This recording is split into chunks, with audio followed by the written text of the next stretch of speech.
Recording in progress. Hare Krishna Krishna Krishna Hare Hare, Hare Ram Ram Ram Hare Hare. Om Namo Bhagavate Vasudevaya.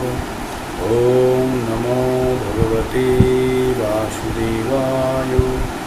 Om Namo Bhagavate Vasudevaya. Om Ajnanatimirandhasya Jnananjana-Shalakaya Chakshurunmilitam Yena Tasmai Shri Gurave Namaha. Shri Chaitanya Manobhishtam Sthapitam Yena Bhutale Swayam Rupam Kada Mahyam Dadati Cha Padantikam. Vandeham Shri Guru Sujitopadakamalaam Siddhan Vaishnavamsya Shri Rupam Shagrajatam Shagan Raghunatham Nitam Tam Shakjivam Shadvaita Shabhibhutam Purijan Chaitam Krishna Chaitanya Devam Shri Radha Krishna Padam Shagan Lalita Shri Vishakanitam He Krishna Karuna Sindhu Deenabandhu Jagatpate Gopesha Gopika Kanta Radha Kanta Namastate Tapta Kanchan Gaurangi Radhe Vrindavaneshwari Vishobhanu Shruti Devi Pranamami Hari Priye Panchakalpatarubhasya Kripa Sindhubhyo Eva Cha Patitanam Pavanebhyo Vaishnavebhyo Namo Namo Namo Mahavajan Namo Vishnupadaya Krishna Pisthaya Bhutale Srimate Bhaktivedanta Swami Nitinayana Namaste Saraswati Devi Gauravani Pracharini Nirvishesha Shunnavadi Paschatya Deshotarini Namo Mahavadannaya Krishna Prema Padayate Krishnaya Krishna Chaitanya Namne Gaurtishe Namo Jai Shri Krishna Chaitanya Prabhu Nityananda Shri Advaita Gadadhar Sivasadi Gaur Bhakta Vrinda Hare Krishna Krishna Krishna Hare Hare Hare Rama Rama Rama Hare Hare. তো সকল ভক্তদেরকে আমার সশ্রদ্ধ প্রণাম জানিয়ে আজকে আবার একটা আমরা ভগবদ্গীতা আগের দিন যে পর্যন্ত পড়ে রেখেছিলাম তার পরবর্তীতে আমরা আবার শুরু করব। তো আজকে আমরা দ্বিতীয় অধ্যায় থেকে পঠন করব। তো আশা করি 1 নম্বর অধ্যায় আপনারা সবাই কালকে শুনেছেন এবং যারা কালকে শুনতে পারেননি তারা অনলাইনে দেখেছেন বা শুনেছেন। তো এখানে আমরা বারবার একটা জিনিস বলবো, ভগবদ্গীতা থেকে আমরা 5টা বিষয় সম্বন্ধে জানতে পারি। ভগবদ্গীতা হচ্ছে কি? ভগবানের মুখনিসৃত বাণী। ভগবানের মুখনিসৃত বাণী মানে এটা মানে অ্যাজ পিওর অ্যাজ গোল্ড ভেবে নেব, মানে এটা ভগবানের মতোই পবিত্র এবং শুদ্ধ। এর মধ্যে কোনো ইম্পিউরিটির কোনো সন্দেহ আমাদের থাকা উচিত নয়। ঠিক, এবার আমরা ভগবদ্গীতাকে এবার কীভাবে দেখব? আমরা ভগবদ্গীতাকে দেখব আমাদের জীবনের ম্যানুয়াল হিসাবে। আমাদের জীবনের ম্যানুয়াল হিসাবে আমরা ভগবদ্গীতাকে দেখব। ভগবদ্গীতার মধ্যে 5টি জিনিস জানা যায়: ঈশ্বর, আত্মা, প্রকৃতি, সময় এবং কর্ম। এই কর্ম হচ্ছে একটু আলাদা, বাকি 4টে জিনিস একই। আমরা যারা এখানে জুন মন্দিরে কানেক্টেড আছি সকলের এই 4টে জিনিস এক। আমাদের ঈশ্বর এক, আমাদের প্রত্যেকের আত্মা এক, আমাদের প্রত্যেকের একই সময়ে আমরা এখন কানেক্টেড আছি। আর যেটা আমাদের বাকি সেটা হচ্ছে সময়ও এক, প্রকৃতিও এক। যেটা বাকি আলাদা সেটা হচ্ছে আমাদের কর্ম, আমাদের পূর্ববর্তী জীবনে কর্মফলের ফল হিসাবে বর্তমান আমাদের অবস্থিতি। আপনারা গল্পটা মনে আছে, রাম ক্লাস 7-এ পড়ে, 47 রোল নাম্বার আপনাদের নিশ্চয়ই মনে আছে।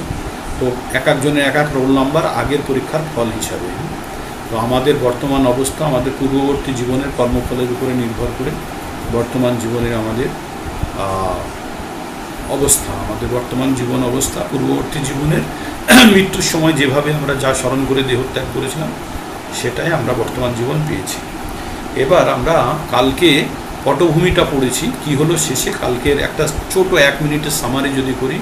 অর্জুন যুদ্ধক্ষেত্রে কে আছে, কৌরবরাও আছে, পাণ্ডবরাও আছে। ধৃতরাষ্ট্র তার সেক্রেটারি সঞ্জয়কে জিজ্ঞেস করলো যে যুদ্ধক্ষেত্রে, ধর্মক্ষেত্রে, যুদ্ধক্ষেত্রে, কুরুক্ষেত্রে যুদ্ধক্ষেত্রে কি হলো। তখন সঞ্জয় ওটা ব্যাখ্যা করলো কি 2 দিকের আর্মি 2 দিকে আছে, কে কার দিকে আছে বলা হলো। তারপরে শঙ্খ, কে কি শঙ্খ বাজালো বলা হলো।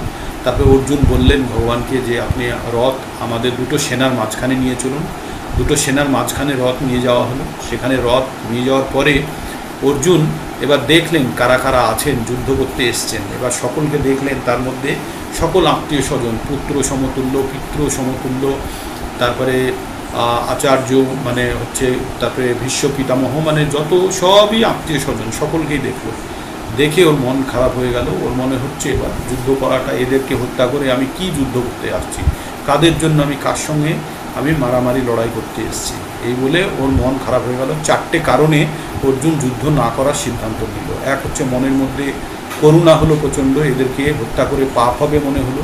3 নম্বর মনে হলো যে আমি এদেরকে হত্যা করে যে রাজ্যটা আমি পাবো, সে রাজ্য ভোগ আমি কাকে দেখাবো, আমি তো ক্ষত্রিয়কে তো দেখাতে হবে, কাকে দেখাবো, সবাই তো মরে যাবে।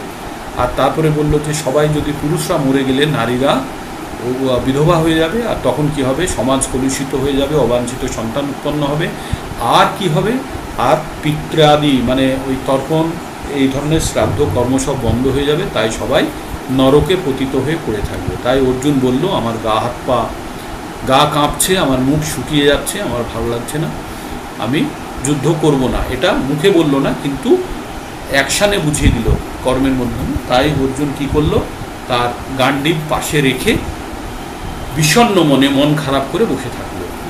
এবার তারপর থেকে আজকে শুরু হবে। এই ভগবদ গীতা ভগবানের মুখনিসৃত বাণী, কিন্তু এখনো পর্যন্ত আমরা ভগবানের মুখের একটা কথাও শুনতে পাইনি। শুনতে পেয়েছি?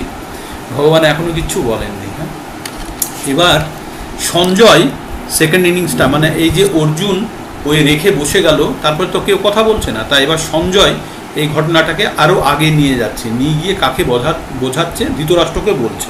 কি বলছে সঞ্জয়? এবার আমরা 2 নম্বর অধ্যায়ে প্রবেশ করছি। 2য় অধ্যায়, সাংখ্যযোগ। সঞ্জয় উবাচ তং তথা কৃপায়াবিষ্টম অশ্রুপূর্ণকুলেক্ষরম ঋষিদন্তমিদম বাক্যম উবাচ মধুসূদনা। আবার পড়ি শ্লোকটি। তং তথা কৃপায়াবিষ্টম অশ্রুপূর্ণকুলেক্ষণম বিষিদন্তমিদম বাক্যম উবাচ মধুসূদনা। তো সঞ্জয় কি বলল এখানে? বলল অর্জুনকে এভাবে করুণার্থ, মানে অর্জুনকে এইভাবে করুণার্থ, ব্যাকুল অশ্রুসিক্ত, মানে চোখ ভিজেই আছে, মন খুব চঞ্চল হয়ে আছে, আর মনের মধ্যে প্রচণ্ড করুণা দেখে ভগবান শ্রী মধুসূদন এই কথাগুলি বললেন। মধুসূদন নাম কেন ভগবানের? ভগবান মধু নামক দৈত্যকে হত্যা করেছিল, সেই জন্য মধুসূদন। সুদন মানে যে হত্যা করে, আর মধু মানে হচ্ছে দৈত্যের নাম। তাই মধু নামক দৈত্যকে ভগবান শ্রীকৃষ্ণ হত্যা করেছিলেন, তাই তার নাম মধুসূদন। তাই সঞ্জয় এই কথা বললেন। মধু নামক দৈত্যের কথা এখানে বলা হলো কেন? কারণ এর পিছনে আছে যে মধু নামক দৈত্যকে অর্জুন বা ভগবান মেরে সমস্যার সমাধান করেছিলেন। তাই অর্জুনও মনে মনে ভাবছে তার মনের মধ্যে যে সংশয় রূপী যে দৈত্য বিরাজ করছে, তাকে ভগবান হত্যা করে তার সংশয় থেকে তাকে রক্ষা করুক। তো এই বলার পরে কি হলো, এই সঞ্জয় তাহলে এটা বলল যে অর্জুন মন খারাপ করে বসে আছে, আজকে আমাকে খুব ফাস্ট যেতে হবে, কারণ 72টি শ্লোক আছে এই অধ্যায়ে, ঠিক আছে, আর 1 ঘন্টা আমাদের সময়। তো 1 মিনিট যদি একটা শ্লোকের পিছনে লাগি, সব শ্লোকগুলো তো পঠন করা যাবে না, আমি বিষয় আপনাদেরকে বলে দেবো কি আছে। তো এখানে আমরা সামারিটা টেনে দিই, আর ফার্দার যাওয়ার আগে সামারি হচ্ছে অর্জুনের যে মনের কথাগুলো অর্জুন বলে ফেলবে, সবই বলে দিয়েছে কালকে, আজকেও যেটুকু বাকি আছে সেটুকু বলে দেবে। বলার পরে অর্জুন কি করবে বুঝতে পারছে না, তখন ভগবানের কাছে অর্জুন বলবে যে আমি আপনার শিষ্য হলাম, আপনি আমাকে বলেন যেটা ভালো সেটা আমাকে বলেন, আমি সেটাই করব। তখন ভগবান অর্জুনকে আরেকটু সময় দিল। অর্জুন তখন আরও মনের দিক থেকে ভেঙে বলছে ভিক্ষা করে খাবো, তবু আমি যুদ্ধ করবো না, মানে এত মানসিকভাবে ও বিপর্যস্ত হয়ে গেছে। তারপরে ভগবান অর্জুন যখন বলা শেষ করলো, তখন ভগবান অর্জুনকে বলল তুমি যে জিনিসের জন্য শোক করছো তোমার শোক করা উচিত নয়। এই বলে অর্জুনকে প্রথম জ্ঞানটি দিল 11 নম্বর অধ্যায় থেকে 11 নম্বর শ্লোক থেকে 30 নম্বর শ্লোক পর্যন্ত ভগবান অর্জুনকে নিজের পরিচয় জানালো। কি পরিচয়? অর্জুনকে জানালো অর্জুন তুমি আত্মা, তুমি শরীর নও, শরীরটা তোমার বস্ত্র মাত্র, ঠিক। তারপরে 31 থেকে 38 পর্যন্ত অর্জুনকে কর্তব্য সম্বন্ধে বোঝালো, অর্জুনের কর্তব্য কী। তারপরে 40 থেকে 48 পর্যন্ত অর্জুনকে বোঝালো যে কর্মযোগ কী, কর্মযোগ। তারপরে 48-এর পরে কিছুটা বুদ্ধিযোগের কথা বলেছে, বলে 54 থেকে 72 পর্যন্ত বলল স্থিতপ্রজ্ঞ কী। স্থিতপ্রজ্ঞ মানে হচ্ছে সাম্যাবস্থা, ধীর অবস্থা, মানে যে বাইরের কোনো জিনিস দ্বারা বিচলিত হয় না। তো এইভাবে আমাদের চ্যাপ্টারটি এগোবে, ঠিক? তো আমি এই প্রত্যেকটা চ্যাপ্টারের যে যে মুখ্য বিষয়গুলো সেটাই আমি কভার করে চলবো, এবং একটু ব্যাখ্যা করতে গেলেও অনেকটা সময় নিয়ে নেবে, তো তাই এইভাবে আমরা এগোবো। তা প্রথমে কি বললো, কে বললো কথাটা ইন্ট্রোডিউস কে করে দিল? সঞ্জয়। সঞ্জয় কি বলল যে এইভাবে অর্জুনকে করুণার্থ অবস্থায় দেখে, মন খারাপ অবস্থায়, মন ব্যাকুল অবস্থায় দেখে এবার ভগবান এই কথাগুলি বললেন। কি কথাগুলি বললেন? এবার ভগবান প্রথম যে কথাটি বলতে যাচ্ছে সেটা অর্জুনকে প্রথমবার ভগবান ভগবদ্গীতার জ্ঞানের শুরুতে প্রথম কথাটি যেটি বলছে সেটি অর্জুনকে কি বলছে? বলছে শ্রী ভগবান উবাচ কুতস্তাকস্মিলমিদং বিষমে সমপস্থিতম অনার্যজুষ্টম অসর্গম অকীর্তি কর্মার্জুনা। একটু খটমট লাগবে আপনাদের শুনতে, ভয়ের কিছু নেই, খুব সহজভাবে বলা আছে।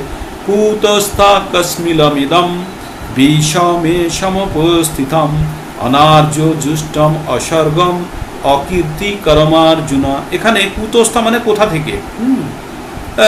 আমাদের যেমন একদম একদম আঞ্চলিক ভাষায় বলে না কুত থেকে, সেটা হচ্ছে কুতস্থা, কোথায় থেকে, কোত্থেকে, আরও থেকে, এইভাবে অপভ্রংশ হতে হতে কোত্থেকে হয়ে গেছে। হ্যাঁ, তো এখানে বলছে কুতস্থা, কোথায় থেকে। কাশ্মিল মিদম, এই কলুষ, ইদম মানে অনুশোচনা, এই যে মনের মধ্যে যে দুঃখ হয়েছে, বিষমে সমপস্থিতম মানে এখন তো সংকটকাল, যুদ্ধ করার সময়, তোমার মনের মধ্যে এইসব ভাবনা এই সময় কোথা থেকে আসলো? তাই অর্জুনকে ভগবান একটু বকেই বললেন, যে কিভাবে বললেন, এই ঘোর সংকটকালে অনার্য মানে যাদের বুদ্ধি কম, অনার্যের মতো এই সমস্ত কলুষতা কিভাবে তোমার মধ্যে এলো? জীবনের মূল্যবোধ সম্বন্ধে জ্ঞাত মানুষের পক্ষে, জীবনের মূল্যবোধ যারা জানে তাদের পক্ষে এই সময় একদমই শোভনীয় নয়। কে বলছে? ভগবান অর্জুনকে বলছে।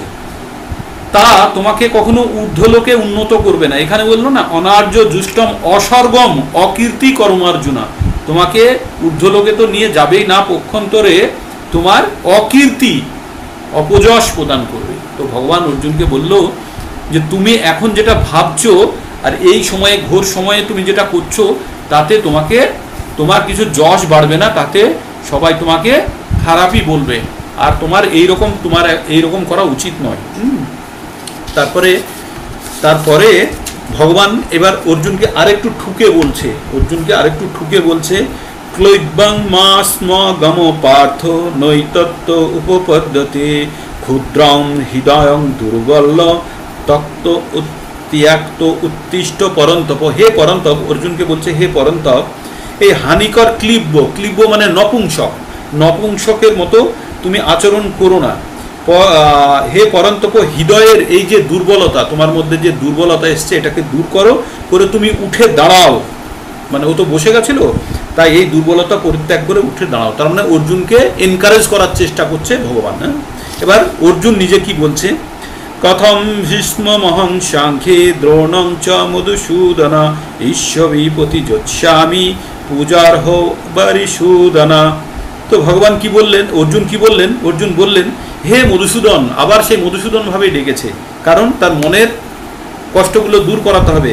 হে মধুসূদন, হে অরিসূদন, অরি নামে মানে দৈত্যকে ভগবান মেরেছিলেন, তার জন্য তার নাম অরিসূদন। এই যুদ্ধক্ষেত্রে ভীষ্ম, দ্রোণাচার্যের মতো পরম পূজনীয় ব্যক্তিদের সঙ্গে আমি কিভাবে বাণের দ্বারা প্রত্যাঘাত করব। মানে অর্জুনের একদম যথেষ্ট না, মনের দিক থেকে ঠিকই বলছে। তো কিভাবে এই ব্যক্তিদের সঙ্গে আমি যুদ্ধ করব, ভয়ে নয়, গুরুজন বলে বলছে। কার কথা বললো এখানে বললো দ্রোণাচার্য আর ভীষ্ম, এদের মতো পরম পূজনীয় ব্যক্তিদের সঙ্গে আমি কি করে যুদ্ধ করব। তো এবার তারপরে অর্জুন বলছে গুরু নাহতা হি মহানুভবান শ্রেয় ভোক্তুম ভক্ষ্যমপি লোকে হত্যার্থ কামাস্তু গুরুন্নে হইব ভুঞ্জীয় ভোগান রুধির প্রদিগ্ধান। যখন 4 লাইনের শ্লোক থাকবে তখন এইভাবেই পড়ার মানে সূত্রটা, সেই জন্য আমি আপনাদের এইভাবেই বললাম। তো ভগবান অর্জুনকে যখন বলছে তখন অর্জুনও নিজের কথাগুলো বলছে। অর্জুন এবার বলছে গুরু না হত্যা হি মহানুভবন শ্রেয় ভক্তম ভিক্ষামপি ইহ লোকে। অর্জুন বলছে এই গুরুদেরকে হত্যা করা, গুরু স্থানীয় ব্যক্তিদেরকে হত্যা করার থেকে আমি ভিক্ষা করে খাবো সেটা ভালো। এই হত্যার কাজ করার থেকে করে এই যে আমি যেটা ভোগ করতে যাব সেটা রক্তে ভেজা হবে। তাই বললেন আমার মহানুভব গুরুবর্গের জীবনের বিনিময়ে এই জগৎ ভোগ করার থেকে বরং ভিক্ষা করে জীবন ধারণ করা ভালো। তাই পার্থিব বস্তুর অভিলাষী হলেও আমার গুরুজন তাদের হত্যা করে যুদ্ধলব্ধ সমস্ত ভোগ্য বস্তু তাদের রক্তে সিক্ত হবে, মানে তাদের রক্তে ভেজা হবে। তার মানে অর্জুন বলছে আমি যদি তাদেরকে হত্যা করে এখন আমি যদি যুদ্ধ জয় করি তাহলে আমি যে জিনিসটা পাবো, যে রাজ্য পাবো, সে রক্ত যেন সেটা আমাদের গুরুজনের রক্তে ভেজা থাকবে, এর থেকে বরং আমি ভিক্ষা করেই খাবো সেটাই ভালো। অর্জুন কে? অর্জুন একজন ক্ষত্রিয়। আর কার মতো কথা বলছে শুনেছেন? মানে তার মানসিক অবস্থা কি? তাহলে মানুষ যদি প্রকৃত জ্ঞান হারিয়ে ফেলে তাহলে মানুষ কি করে? আর তখন মানুষ সুসাইড করে না, তারা প্রকৃত জ্ঞান হারিয়ে ফেলে, তারা তাদের নিজেদের অবস্থা জানে না বলেই তারা এই অবস্থায় যায়। তারপরে অর্জুন আবার বলছে না চৈতৎ বিঘ্ন কতরন্ন করিও যদ বা জয়েম যদি বা না জয়ে সুজানে হত্যা না জিজিবিষামাস্তিতাবস্থিত প্রমুখে ধৃতরাষ্ট্রা। বলল অর্জুন বলছে তাদের জয় করা ভালো না তাদের কাছে হেরে যাওয়া ভালো? আমি বুঝতে পারছি না। আমি যদি ধৃতরাষ্ট্রের পুত্রদের হত্যা করি তাহলে আমার বেঁচে থাকা অর্থহীন হয়ে পড়বে, তবু এই রণাঙ্গনে তারা আমাদের সম্মুখে উপস্থিত। মানে বলছে আমি ভাবছি তাদের কথা, তাদেরকে না হত্যা করা ভালো, কিন্তু তারা কখনো ভাবছে না। তো অর্জুন তার মনের কথাগুলো, তাহলে অর্জুন এখানে কিন্তু প্রথমে বললো ভিক্ষা করে খাবো, যুদ্ধ করব না, আর পরে বললো তাদেরকে হত্যা করা ভালো না তাদের দ্বারা হত্যা হয়ে যাওয়া ভালো। এই রকম চরম কনফিউশনের মধ্যে অর্জুন এবার কি করলো? অর্জুন ফাইনাল কাজটা করেই ফেললো। ফাইনাল কাজটা কি? এবার অর্জুন ভগবান কৃষ্ণের কাছে সারেন্ডার করলো, সমর্পণ করলো। করে কি বলল? বলল যে আমি আপনার শিষ্য হচ্ছি, আপনি আমার গুরু হয়ে যেটা শ্রেয় সেটা আপনি আমাকে বলুন। তো এই শ্লোকটা একটু সুন্দর শ্লোক, তাই ভালো করে একটু পঠন করার চেষ্টা করছি। কার্পণ্য দোষ উপহত স্বভাব পৃচ্ছামি তাম ধর্ম সম্মূঢ় চেতা যশ্রেয় সন্নিশ্রিতং ব্রূহি তন্মে শিষ্যস্তে হাম সাদিমাম তাম প্রপন্নাম।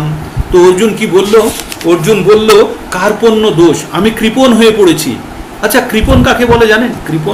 কৃপণ বলে যাদের কাছে আছে কিন্তু খরচা করে না। এই পৃথিবীতে দুই ধরনের ব্যক্তিত্ব পাওয়া যাবে, এক হচ্ছে ব্রাহ্মণ আর এক হচ্ছে কৃপণ। আপনাদের মনে হচ্ছে ব্রাহ্মণের সঙ্গে আবার কৃপণ কি করে যুক্ত বললাম? ব্রাহ্মণ তাদের বুদ্ধি আছে, বুদ্ধির প্রয়োগ করে, তাই হচ্ছে তারা ব্রাহ্মণ। আর অন্য যারা কৃপণ তাদের কাছে বুদ্ধি আছে কিন্তু বুদ্ধির প্রয়োগ করে না। মনুষ্য জীবন মানেই আমাদের প্রচণ্ড বুদ্ধি দিয়ে পাঠিয়েছে ভগবান, আর যারা এই মনুষ্য জীবনকে প্রকৃত অর্থে ব্যবহার করে তারা হচ্ছে ব্রাহ্মণ। আর মনুষ্য জীবনের প্রকৃত অর্থ কি? ব্রহ্ম জ্ঞান অর্জন করা, আত্ম উপলব্ধি করা, যেটা প্রকৃতপক্ষে ব্রাহ্মণ করে। ব্রাহ্মণ মানে আমি এখানে আমাদের যারা বংশ ব্রাহ্মণ কুলে জন্মগ্রহণ করেছে তাদের বলছি না, মানে প্রকৃত অর্থে যারা ব্রাহ্মণ তারা কিন্তু তাদের বুদ্ধির উপরেই তারা টিকে থাকে। তারা কোনো শূদ্রের মতো কাজ করতে যায় না, তারা চাকরি করতেও যায় না, কিছু করতে যায় না। তাদের কাজ হচ্ছে সমাজকে চালনা করার জন্য তাদের জ্ঞান দিয়ে, ক্ষত্রিয়দেরকে জ্ঞান দিয়ে তারা এই জগৎ সংসারকে চালায়। হ্যাঁ, তো এবার কার্পণ মানে হচ্ছে কৃপণ। কৃপণরা কি করে? প্রয়োজনে তিন ধরনের খরচা হয়, একটা হচ্ছে অতিবায়ী, মিতব্যয়ী আর কৃপণ। অতিবায়ী মানে যারা প্রয়োজনের থেকে বেশি খরচা করে, মিতব্যয়ী যতখানি প্রয়োজন ততখানি খরচা করে, আর যারা কৃপণ তারা প্রয়োজনেও খরচা করে না। তাই অর্জুন বলছে যে আমার মধ্যে তো শক্তি আছে, যুদ্ধ করার ক্ষমতা তো আছে, আমি যুদ্ধ করতে পারি, তো আমার কাছে যুদ্ধ বিদ্যা আছে, সব কিছু আছে, তবুও আমি সেটা ব্যবহার করতে পারছি না, তার মানে আমি কৃপণ হয়ে গেছি। তো এই কৃপণের দোষকে বলে কার্পণ্য দোষ। তাই আমার মধ্যে কার্পণ্য দোষ চেপে গেছে, যে কারণে আমি বুঝতে পারছি না কোনটা ঠিক আর কোনটা ভুল। হ্যাঁ, এই অবস্থায় আমি আপনার কাছে আমি শরণাপন্ন হচ্ছি, আপনার আমি শিষ্য হচ্ছি, আপনি এবার আমাকে বুঝিয়ে বলুন আমার কোনটা ঠিক করা উচিত। তাই ভগবানের কাছে কি বললো? শিষ্যস্তে হম, আমি আপনার শিষ্য হলাম, শিষ্যস্তে অহং সাদি মাম তাম প্রপন্নাম। আপনি আপনার কাছে আমি আপনার শিষ্য হলাম এবং আপনার কাছে আমি সমর্পণ করলাম। যশ্রেয় সন্নিশ্রিতং ব্রূহি তন্মে, যেটা সব থেকে শ্রেয় সেটি আপনি আমাকে বলুন। ব্রূহি মানে বলার, তন্মে মানে আপনি আমাকে বলুন। আচ্ছা ঠিক আছে, তো তাহলে অর্জুন কি করলো? এবার ভগবানের কাছে সারেন্ডার করলো। আমাদের শিক্ষা কি? আমাদের শিক্ষা হচ্ছে যতক্ষণ না পর্যন্ত আপনার কাছে কেউ তার সমস্যা নিয়ে সম্পূর্ণভাবে সমর্পিত হচ্ছে, তখন যদি আপনি জ্ঞান দিতে যান, সে জ্ঞান গ্রহণ করবে না, কারণ তার মনের মধ্যে অলরেডি অন্য জ্ঞান বসে আছে। যতক্ষণ না পর্যন্ত তার সমস্ত জ্ঞান নিঃশেষ হচ্ছে, ততক্ষণ পর্যন্ত আপনি নতুন জ্ঞান তার মধ্যে স্থাপিত করতে পারবেন না। একটা বোর্ডের মধ্যে লেখা আছে, হ্যাঁ, ব্ল্যাক বোর্ডে, বোর্ডটাকে যদি মুছে দেন, দিয়ে তারপরে যদি লেখেন, তাহলে কি হবে, সেই পুরনো লেখার পরে লেখা হলে নতুন লেখাটা ভালো মতো দেখা যাবে না। কিন্তু বোর্ডকে যদি জল টল দিয়ে সুন্দরভাবে মুছে ফেলা যায়, তখন কিন্তু লেখাগুলো অতি পরিষ্কার হবে, তাই তো? তো তাই বলছে যে আমার মনের মধ্যে যে জিনিসগুলো আছে আমি সবগুলো ধুয়ে ফেলে এবার আপনি আমাকে যেটা শ্রেয় সেটা আপনি আমাকে বলুন। এখানে হ্যান্ড রেজ হয়ে আছে, আইটেল কার কিছু বলবেন? এখন কিছু বলার দরকার আছে কি? এখন বললে কিন্তু থেমে যাওয়া, কমপ্লিট করতে পারবো না। শেষের দিকে সময় হলে বলবো। হ্যান্ডটাকে লোয়ার করে দিচ্ছি আমি, হ্যাঁ, আপনার হ্যান্ড রেজ হয়ে আছে। হরে কৃষ্ণ কৃষ্ণ কৃষ্ণ হরে হরে, হরে রাম রাম রাম হরে হরে। একবার ফ্লো নষ্ট হয়ে গেলে অনেক সময় চলে যাবে। তো অর্জুন তাহলে ভগবানের কাছে সারেন্ডার করলো, তার মানে এটা একটা টার্নিং পয়েন্ট। কিসের টার্নিং পয়েন্ট? টার্নিং পয়েন্টটা হচ্ছে যে অর্জুন কি হলো, বেরিয়ে গেল নাকি হ্যান্ড ডাউন করতে গিয়ে? না, ঠিক আছে। তো অর্জুন সারেন্ডার করলো ভগবানের কাছে, নিজের অক্ষমতাগুলো বলে ভগবানের কাছে সারেন্ডার করলো। তারপরে অর্জুনের আরো কিছু কথা আছে। তখন অর্জুন কি বলছে, নাহি প্রপশ্যামি মমা উপনুদ্দার যস্য শোকম উচ্ছেসনম ইন্দ্রিয়ানাম আপাপ ভূমবশ আপত্তরিদ্ধম রাজ্যং সুরনামপি চাপি পত্তম। কি বললো? আমার ইন্দ্রিয় মানে যা দিয়ে আমরা খবর পাই, আমাদের শরীরের মধ্যে খবর আসে কে দিয়ে? চক্ষু, কর্ণ, নাসিকা, জিহ্বা, ত্বক। আমার ইন্দ্রিয়গুলো শুকিয়ে যাচ্ছে, ইন্দ্রিয়গুলো শুকিয়ে দিচ্ছে, যে শোক তা দূর করবার আমি কোনো উপায় খুঁজে পাচ্ছি না। এমনকি স্বর্গের দেবতাদের মতো আধিপত্য দিয়েও সমৃদ্ধশালী প্রতিদ্বন্দ্বিতাহীন রাজ্য লাভ করলেও আমার এই শোকের বিনাশ হবে না। তার মানে অর্জুন বলছে যে এই রাজ্য তো কি, এর থেকে বড় কিছু যদি স্বর্গও যদি আমাকে দিয়ে দেয়, তবুও যদি আমি জয় লাভ করে ফেলি, তবুও আমার এই কষ্ট দূর হবে না। অর্জুন তার নিজের কষ্টের কথাগুলো বলে যাচ্ছে। কিন্তু এই বলে এবার সঞ্জয় অর্জুন কিন্তু ছেড়ে দিল। তার মানে অর্জুন সারেন্ডার করলো এবং মনের মধ্যে যত ওর জমানো কথাগুলো ছিল সবগুলো বলে অর্জুন ছেড়ে দিল। এবার সঞ্জয় বলছে, এব মুক্তা ঋষিকেশাং গুড়াকেশাং পরন্তপ না যচ্ছ ইতি গোবিন্দা ঋষিং বভুব। তো কি বললো? এব মুক্তা ঋষিকেশ, মানে এইরকম ঋষিকেশ হচ্ছে ভগবানের নাম, আর গুড়াকেশ মানে হচ্ছে অর্জুন। গুড়াকেশ মানে যে নিদ্রাকে জয় করে ফেলেছে তাকে বলা হয় গুড়াকেশ, আর ঋষিকেশ মানে হচ্ছে ইন্দ্রিয়। আমাদের যে ইন্দ্রিয় দেবতা হচ্ছে ভগবান, তো ভগবানকে বলা হয় ঋষিকেশ, আর অর্জুনকে বলা হচ্ছে গুড়াকেশ। তাই বলছে এব মুক্তা ঋষিকেশাং গুড়াকেশাং পরন্তপ না যচ্ছ ইতি গোবিন্দা মুক্তা তিশিব বভুব হ। কি বললো? এইরকম মনোভাব ব্যক্ত করে গুড়াকেশ মানে অর্জুন, গুড়াকেশ ও পরন্তপ অর্জুন ঋষিকেশকে বললে, ভগবানকে বললে, হে গোবিন্দ, আমি যুদ্ধ করব না। এবং তারপরে মৌন হয়ে রইলেন, মানে ফাইনাল কথাটা বলে দিল, আমি যুদ্ধ করব না, আপনি যাই বলুন, আমি আপনার শিষ্য হচ্ছি, অমুক হচ্ছি, রক্তে ভেজা রাজ্য চাই না, কি আমাকে স্বর্গমর্ত পাতালও যদি দিয়ে দিন তবু আমার এই কষ্ট দূর হবে না, আমি এই নিয়ে কি করব, তাই আমি যুদ্ধ করব না। এই ফাইনাল বলে অর্জুন বসে গেল। এইবার অ্যাকচুয়াল জ্ঞান শুরু হবে, এখনো শুরু হয়নি, 11 থেকে শুরু হবে। 10 নম্বর, তমুবাচ ঋষিকেশ প্রহসন্নিব ভারত সেনায় উভয়ের মধ্যে বিষিদন্তমিদং বচ। এবার ভগবান কি, এবার ঋষিকেশ মানে ভগবান এবার ওই সেনার মাঝখানে যে সৈন্যের মাঝখানে যে রথটা রাখা ছিল সেখানে এই কথাগুলো হচ্ছে, সেখানে এবার অর্জুনকে বিষিদন্তমদন মানে মন খারাপ করা অর্জুনকে এই কথাগুলি বললেন। এইবার আমরা 11 নম্বর থেকে আমরা চলে যাচ্ছি, এইবার প্রকৃত জ্ঞানের কথা বলতে যাচ্ছে। তাহলে প্রথমে কি অর্জুনকে বোঝাবে? ভগবান 5টা জিনিস সম্বন্ধে আমরা জানবো ভগবদ গীতা থেকে, আর এই 2 নম্বর অধ্যায়কে বলা হয় ভগবদ গীতার সামারি। ঠিক আছে, এই 2 নম্বর অধ্যায়কে বলা হয় সমস্ত ভগবদ গীতার মধ্যে যে কথাগুলো আছে সেইগুলো সংক্ষেপে 2 নম্বর অধ্যায়ে দেওয়া আছে। ঠিক, তো 2 নম্বর অধ্যায় যদি আমরা ঠিকভাবে বুঝতে পারি তাহলে পরবর্তী কথাগুলো কিন্তু আমাদের বুঝতে সুবিধা হবে। তাই 2 নম্বর এবার কি বলছে ভগবান, এবার প্রথম ভগবান এবার জ্ঞানের কথা বলতে যাচ্ছেন। শ্রী ভগবান উবাচ অসচ্চান অন্নসচন্তাং প্রজ্ঞাবাদংশ ভাষসে গতাশুনো অগতাশুনশ্চ নান্নুশোচন্তি পণ্ডিতাঃ। কি বললেন? অসচান অন্নসচস্তং প্রজ্ঞাবাদংশ ভাষসে গতাশুনো অগতাশুনশ্চ নান্নুশোচন্তি পণ্ডিতাঃ। ভগবান বললেন তুমি প্রজ্ঞের মতো কথা বলছো, তুমি জ্ঞানীদের মতো কথা বলছো, অথচ যে বিষয়ে শোক করা উচিত নয় সেই বিষয়ে তুমি শোক করছো। যারা যথার্থ পণ্ডিত, মনে রাখবেন পণ্ডিত কথাটা বারে বারে আসবে, পণ্ডিত তারা কখনোই জীবিত বা মৃত বস্তুর জন্য শোক করে না। এবার জীবিত মৃত বস্তুর জন্য শোক করে না, সবাই তো করে না, আমরা করি তো জীবিত মৃত বস্তুর জন্য, কিন্তু এখানে বললো পণ্ডিত। এবার পণ্ডিত কারা জানেন?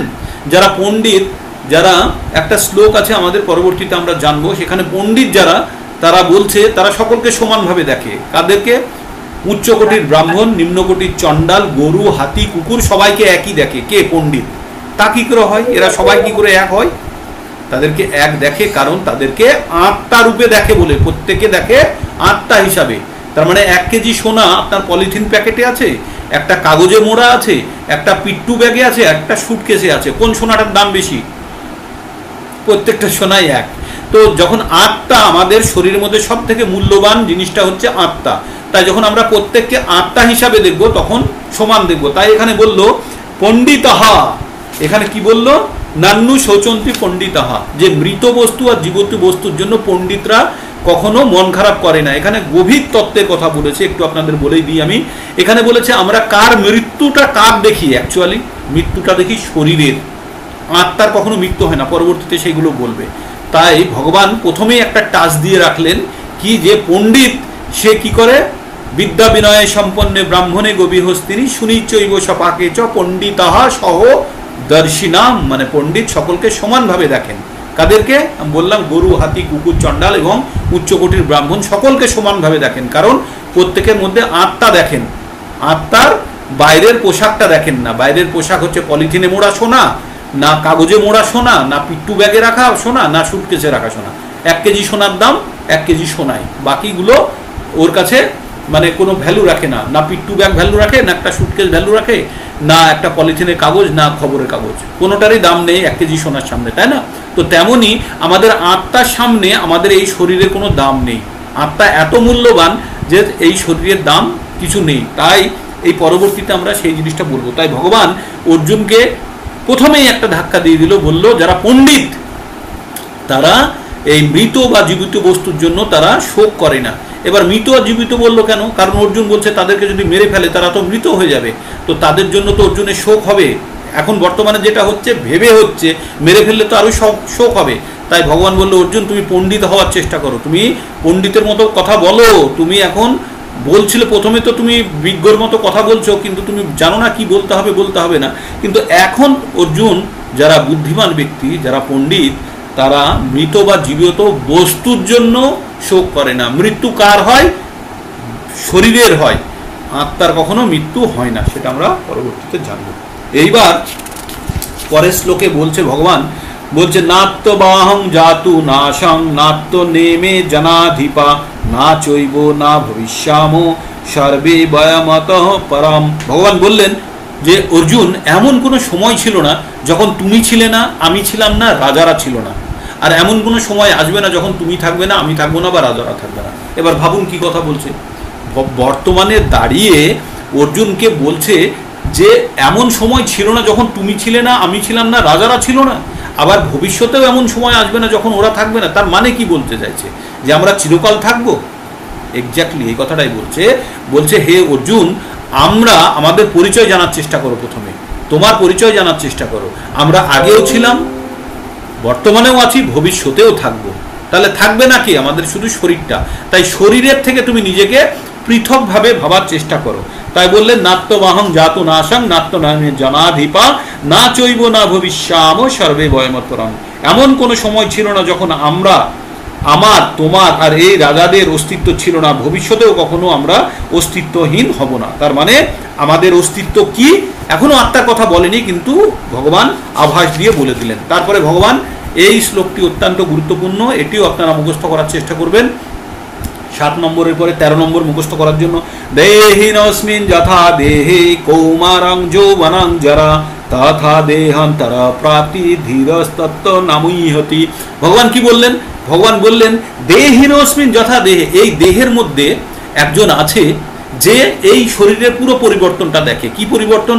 বাচ্চা অবস্থা, বাল্য অবস্থা, তরুণ অবস্থা, যুবক অবস্থা, তারপরে মিডল এজ বা পৌর অবস্থা দেখে, তারপরে বৃদ্ধ অবস্থা দেখে, তারপরে মৃত্যু দেখে। কে দেখে?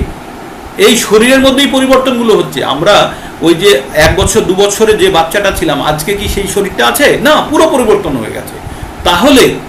তাহলে আত্মা এই শরীরের মধ্যে থেকে এই শরীরের পরিবর্তন লক্ষ্য করছে, তাতে আত্মা বিচলিত হচ্ছে না। কিন্তু আত্মা বিচলিত হচ্ছে কখন? যখন একটা শরীর থেকে আত্মা আর একটা শরীরে চলে যাচ্ছে। তাই বলছে দেহান্তর প্রাপ্তি ধীরস্তত্ত্ব নামই হচ্ছে। যারা বুদ্ধিমান ব্যক্তি, যারা ধীর, যাদের জ্ঞান আছে, তারা এই দেহান্তরের প্রসেসে তারা কখনো তারা কনফিউজ হয় না, তারা ভয়ভীত হয় না, তাদের মনের মধ্যে কিছু যায় আসে না। কারণ মানুষের মৃত্যুটা খুব স্বাভাবিক। মানুষের শরীর আর আত্মা দুটো আলাদা। মৃত্যু হয় শরীরের, আর আত্মার কখনো মৃত্যু হয় না। তাই আত্মার চিরস্থায়ী। ওই কথাগুলোই আমরা পরবর্তী। তো এখন বর্তমানে কি বললো অর্জুন? বললো এই শরীরের মধ্যে সব পরিবর্তন তুমি দেখেছো, সহ্য করেছো, কিন্তু একটা শরীর থেকে যখন আর একটা শরীরে যাচ্ছ তখনই তোমার যত সমস্যা। তারপরে 13 নম্বরে অর্জুনকে আরো বললো, অর্জুন তুমি ধৈর্য ধরো, তুমি ধৈর্য ধরো। এই যে শীত, গ্রীষ্ম, বর্ষা, দুঃখ, কষ্ট, এগুলো আসে আর চলে যায়, এগুলো স্থায়ী নয়। যেমন ভাবে এসছে তেমন ভাবে চলে যাবে। তুমি একটু ধৈর্য ধরো, দেখো তোমার এই কষ্ট নিরসন হয়ে যাবে। তাই বলছে মাত্র স্পর্শাস্তু কন্তেয় শীতষ্ণ সুখ দুঃখদা আগামী অপায়নী নিত্যস তাং তিতিক্ষস্য ভারত। বলল অর্জুন, এই যে আমরা শীত, গ্রীষ্ম, বর্ষা, এগুলো আমাদের কি দিয়ে আমরা অনুভব করি? আমাদের ইন্দ্রিয় দিয়ে, আমাদের শরীর দিয়ে এগুলো অনুভব করি। তাই বলছে ইন্দ্রিয়ের সঙ্গে বিষয়ের সংযোগের ফলে অনিত্য সুখ, অনিত্য মানে চিরস্থায়ী না, ক্ষণস্থায়ী, সুখ ও দুঃখের অনুভব হয়। সেগুলি ঠিক যেমন শীত, গ্রীষ্ম ঋতুর মতো গমনাগমন। এই এখন গরম চলছে, এখন আমরা ভাবছি কবে শীত আসবো, আবার দেখবেন কবে শীত এসে গেছে, তখন ভাববো কখন গরম আসবে। প্রতি বছর আমাদের সঙ্গে এরকম হচ্ছে, তাই না? আমরা বারবার এটাই দেখি, আর প্রত্যেকবারই মনে হয় এই গরম আসছে, শীত কবে আসবে, আর শীত আসলে বলে গরম আসলে বাঁচি, তাই না? তো এর দ্বারা ইন্দ্রিয়জাত অনুভূতির দ্বারা তুমি প্রভাবিত না হয়ে সেগুলো সহ্য করার চেষ্টা করো, সেগুলোর জন্য ধৈর্য রাখো। তারপরে ভগবান অর্জুনকে আরো বললেন না শত বিদ্যতে ভাব না ভাব বিদ্যতে শত উভয় রূপী দৃষ্টান্ত স্তনস্তত্ত্ব দর্শবিহি। ভগবান বললেন যে অসৎ বস্তুর স্থায়িত্ব নেই। মাথায় রাখবেন, অসৎ বস্তুর স্থায়িত্ব নেই, আর সৎ বস্তুর ক্ষয় নেই। এটা মাথায় রাখুন, অসৎ বস্তুর স্থায়িত্ব নেই, সৎ বস্তুর ক্ষয় নেই। তাই বলছে আমাদের শরীরটা হচ্ছে অসৎ, ক্ষণস্থায়ী, আর আমাদের আত্মা হচ্ছে স্থায়ী। তাই আমাদের শরীর নষ্ট হয়ে গেলেও আত্মা যেমন ছিল তেমনই থাকবে। তারপরে বলছে অবিনাশী তু তদ্বিদ্ধি যেন সর্বমিদম ততম বিনাশম অব্যয়স্য না কস্তিৎ কর্তুম অর্হসি।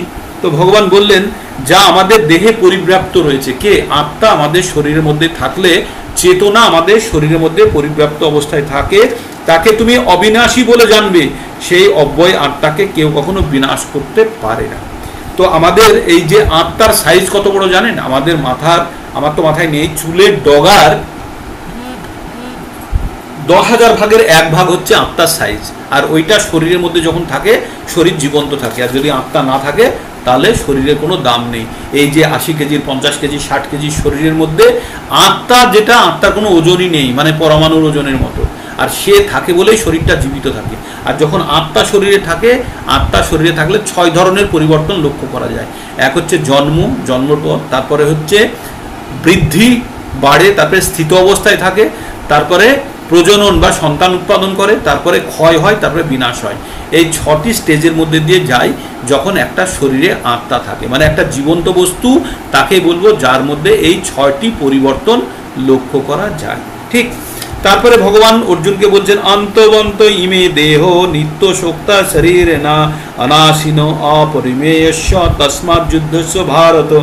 অবিনাশী, অপরিমেয়, শাশ্বত আত্মা জড় দেহে অবশ্যই বিনাশীল, তবুও ভরত তুমি যুদ্ধ করো। এই জড় দেহটা আমাদের বিনাশীল, নষ্ট হয়ে যাবে, কিন্তু আত্মা কখনো নষ্ট হবে না, তাই তুমি যুদ্ধ করো। এই শরীরের জন্য তুমি বেশি চিন্তা করো না। তারপরে এবার 20 নম্বর শ্লোকে চলে যায়। 20 নম্বরে বলছে না জায়তে মিতয়ে বা কদাচিন নায়ং ভূতা ভবিতা না ভূয়ো অজো নিত্য শাশ্বত অজো নিত্য শাশ্বতয়ং পুরানো না হন্নতে হন্নমানে শরীরে।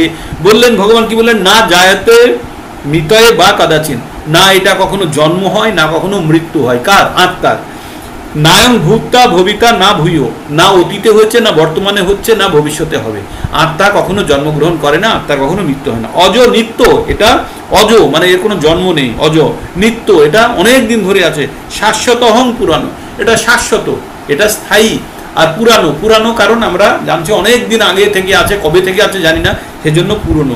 না হন্যতে হন্য মানে শরীরে, শরীর হত্যা হয়ে গেলে, শরীর নিহত হলেও এ কখনো হত্যা হয় না বা এ কখনো নষ্ট হয় না। তারপরে ভগবান এবার খুব সুন্দর একটা শ্লোক বলছে, যেটা আপনাদের মুখস্থ করতে হবে, যে এবার আত্মাকে শরীরের সঙ্গে একদম সরাসরি বলে দিল। এবার বলছে কি, বাসাংসি জিন্নানি যথা বিহায় নবানি গৃহ্ণাতি নরপরানি তথা শরীরানি বিহায় জিন্নানি अन्नानि शन्नाति नवानि देहि। কি বললো? বসাংসি মানে বসন, মানে কাপড় জামা। বসাংসি মানে কাপড় জামার মতো। বসাংসি জিন্নানি, জিন্ন মানে ছিঁড়ে যাওয়া।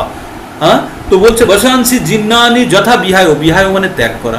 তো যেমন আমাদের কাপড় জামা ছিঁড়ে গেলে আমরা কি করি? ফেলে দিই। তো দিয়ে কি করি? আমরা কি উলঙ্গ থাকি? না, আর একটা নতুন কাপড় পরি। তো তাই বলছে বসাংসি জিন্নানি যথা বিহায় নবানি গৃহ্ণাতি নরপরানি। এবার মানুষেরা কি করে? একটা নতুন কাপড় পরে নেয়, পুরনো কাপড় ত্যাগ করে একটা নতুন কাপড় পরে নেয়। তথা শরীরানি, সেই রকম শরীর কি করে? তথা শরীরানি বিহায় জিন্নানি, সেই রকম শরীরকেও ত্যাগ করে যখন শরীর জীর্ণ হয়ে যায়। अन्नानि शन्नाति नवानि देहि, আর তখন কি করে? একটা নতুন শরীর নিয়ে নেয়। তাহলে কি করে? আত্মা কি করে? পুরনো কাপড় যেমন ছিঁড়ে গেলে আমরা ত্যাগ করি, আত্মা যখন শরীর যখন আমাদের জীর্ণ শীর্ণ হয়ে যায়, ব্যবহার অযোগ্য হয়ে যায়, আত্মা এই শরীর ত্যাগ করে আবার একটা নতুন শরীর নেয়। এতদূর পর্যন্ত বোঝা গেল? তাহলে আত্মা কে? আমাদের শরীরের মধ্যে এমন একটি শক্তি যার সাইজ হচ্ছে আমাদের কেশাগ্রের 10,000 ভাগের 1 ভাগের সমান, যাকে যেটা শরীর মারা গেলেও সে কখনো মরে না। এবার আত্মার বৈশিষ্ট্য সম্বন্ধে বলছে, নৈনং ছিদ্যন্তি শস্ত্রাণি নৈনং দহতি পাবক না চৈনং ক্লিদ্যয়ন্তপ না শুষ্যতি মারুতঃ। বলছে আত্মা এমন একটা জিনিস, তাকে অস্ত্র দ্বারা কাটা যাবে না, তাকে আগুনে পোড়ানো যাবে না, তাকে জলে ভেজানো যাবে না, আর বাতাস দ্বারাও শুষ্ক করা যাবে না। তার মানে আগুন, বাতাস, জল আর অস্ত্র কোনো কিছুতেই আত্মাকে ধ্বংস করা যাবে না। আত্মাকে কোনো অবস্থাতেই আত্মা নষ্ট হবে না। সে পারমাণবিক বোমা ফাটুক আর সে কাউকে কুচি কুচি করে কাটুক, কিছুতেই কিছু আত্মার বিনাশ নেই। আত্মা একদম নিজের মতোই থাকবে। কারণ আগুনে যেহেতু পড়ে না, সেজন্য আগুনের মধ্যেও আত্মা থাকতে পারবে। শুধু আত্মা তো সব জায়গাতেই থাকতে পারবে। আত্মা থাকার জন্য তো কোনো হয় না, জলের মধ্যেও থাকতে পারবে, কারণ জলেও নষ্ট হবে না, বাতাসেও নষ্ট হবে না, মানে জলে ইয়েতে তারপরে আগুনেও পোড়ানো যাবে না, আবার অস্ত্র দিয়েও কাটা যাবে না।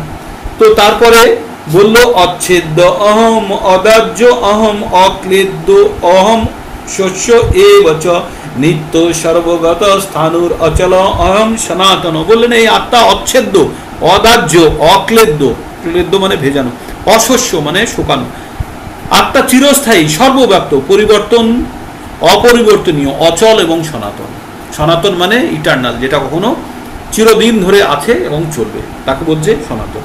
তো এই হলো আত্মা। তাহলে আত্মা সম্বন্ধে অর্জুনকে কি বললো? আত্মার শরীর সম্বন্ধে আলাদা করতে শেখো অর্জুন। আর বললো আত্মার কখনো পতন হয় না, পতন হয় কার? শরীরের, শরীরটি নষ্ট হয়ে যায়। তাই তুমি চিন্তা করো না, তুমি যাদেরকে হত্যা করতে যাচ্ছ তাদের শরীরটা নষ্ট হবে মাত্র, আর আজ না হলে কাল এমনি মরে যাবে। তাই বয়স হলে তো এমনি বুড়ো হয়ে মরে যাবে। তাই বলছে অর্জুন তুমি এই জন্য তুমি চিন্তা করো না। তারপরে ভগবান কি বললেন? ভগবান বললেন যে, তারপরে ভগবান আরো একটি কঠিন কথা বলে দিলেন। কি বললেন? জাতস্যহি ধ্রুবো মৃত্যুর ধ্রুবং জন্ম মৃতস্য চ তস্মাদ অপরিহার্থায় নাত্তং শোচিতুমর্হসি। অর্জুনকে বলল যে যার জন্ম হয়েছে তার মৃত্যু হবে, আর যার মৃত্যু হয়েছে তার জন্ম হবে। এটা একটি চক্র, যার জন্ম হয়েছে তার মৃত্যু হবে, আর যার মৃত্যু হয়েছে তার জন্ম হবে। তো এই জন্ম মৃত্যু তুমি ওইসব না ভেবে তুমি তোমার যে অপরিহার্য কাজ, যেটা তোমার পরম করণীয়, সেই কাজটার জন্য তুমি সেই জন্য তুমি সময় নষ্ট করো না, তুমি তোমার কাজটা করো, ঠিক? তাই জন্য তুমি শোক করো না এবং সেজন্য মন খারাপ করো না। তারপরে ভগবান আত্মা সম্বন্ধে কি বললেন? আশ্চর্যবৎ পশ্যচি কশ্চিৎ কশ্চিৎ এনম আশ্চর্যবৎ বদতি তথৈব চান্ন আশ্চর্যবচ্চৈন মন্য শৃণ্যতি শ্রুত্তা পেন্নম বেদ না চৈব কশ্চিৎ। ভগবান কি এবার কি বললেন? কেউ আত্মাকে আশ্চর্যভাবে দর্শন করে। আত্মা আবার কি? সে আবার কি ধরনের জিনিস? কেউ আবার আশ্চর্যভাবে শোনে আত্মা সম্বন্ধে, আবার কেউ আত্মাকে কি বলে? আশ্চর্য বলে বর্ণনা করে। কেউ আবার আত্মাকে জ্ঞানে শ্রবণ করে, আশ্চর্য জ্ঞানে। আত্মা একটা আশ্চর্য জিনিস তো, তাই ভেবে জ্ঞানে শ্রবণ করেন। আর কেউ শুনেও তাকে আদৌ বুঝতে পারে না, আমরা যেমন আত্মাকে ঠিকভাবে বুঝতে পারি না।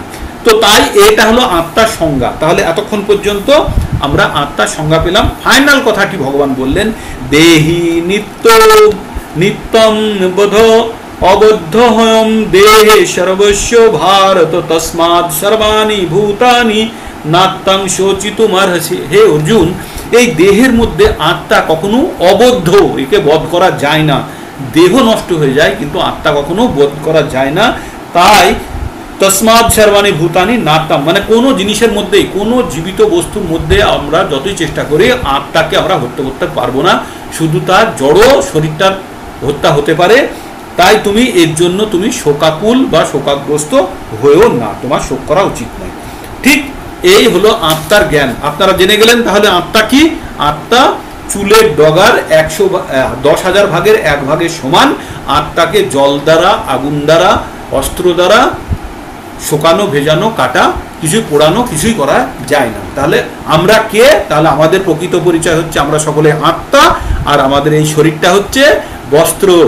আর এই বস্ত্রে যখন ছিঁড়ে যাবে, ফেটে যাবে, আমরা এই বস্ত্র ত্যাগ করব। ঠিক এতক্ষণ পর্যন্ত অর্জুনকে আত্মা সম্বন্ধে ভগবান 11 থেকে 30 পর্যন্ত শেখালেন।